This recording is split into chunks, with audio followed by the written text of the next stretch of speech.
Voilà, je réponds aux questions des pages 15 et 16. Donc, je suis dans ma base de données base client. Alors, le point 1, on me demande de fermer cette base de données. Donc, pour fermer la base de données, je vais sur Fichier et je vais sur Fermer. Je ne vais pas cliquer ici. Si je clique sur la croix au niveau de la barre de titre, ben, je ferme ma base de données, mais je ferme aussi Access. Donc, je vais passer par là. Fichier, Fermer.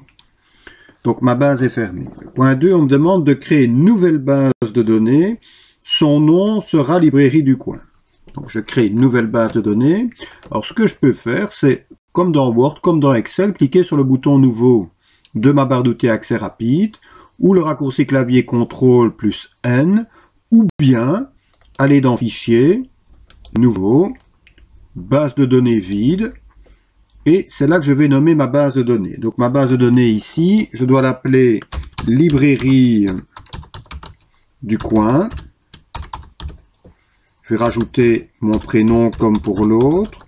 Alors on travaillera exclusivement sur deux bases. Base client, Librairie du coin. Base client, ça concernera toute la théorie qu'on fera ensemble. Et dans Librairie du coin, on aura tous les exercices. Je vais mettre ma base de données sur le bureau, donc je ne vais pas le mettre dans document comme proposé. Donc je vais sur mon répertoire, je vais sur le bureau et je sauvegarde ma base de données ici. Donc je crée ma base. Alors, comme pour base client, j'ai une table qui est créée, je vais directement fermer cette table. On verra dans le chapitre suivant comment elle est créée. Voilà. Et on me demande ensuite au point 3 de fermer ma base de données Librairie du coin. Donc je suis dans Librairie du coin, je ferme, Fichier, fermer, et puis de rouvrir base client. Donc Fichier, ouvrir, et je vais passer par ici, je clique sur base client, et je suis bien dans ma base de données base client. Voilà. Maintenant je m'occupe des vrais ou faux. Alors j'ai mis ça ici. Alors, premier, on me demande si on peut déplacer la barre d'outils accès rapide. Ben oui, la barre d'outils accès rapide, elle peut être au-dessus du ruban ou en dessous du ruban.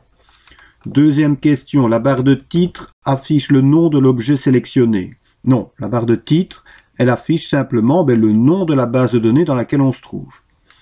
3. Indiquer les actions du logiciel lorsque l'on clique sur les éléments identifiés. A, B, C, D, E. Alors j'ai mis les réponses ici. Si on clique sur A, on réduit la fenêtre. B, on met la fenêtre en plein écran. C, on ferme la base de données active, c'est-à-dire la base de données dans laquelle on est, et on ferme Access. D, on personnalise la barre d'outils accès rapide, donc c'est la petite flèche ici. Et E, on bascule tout simplement sur l'onglet Données externes. Donc si je clique là, je rentre dans l'onglet Données externes. Voilà pour ces questions.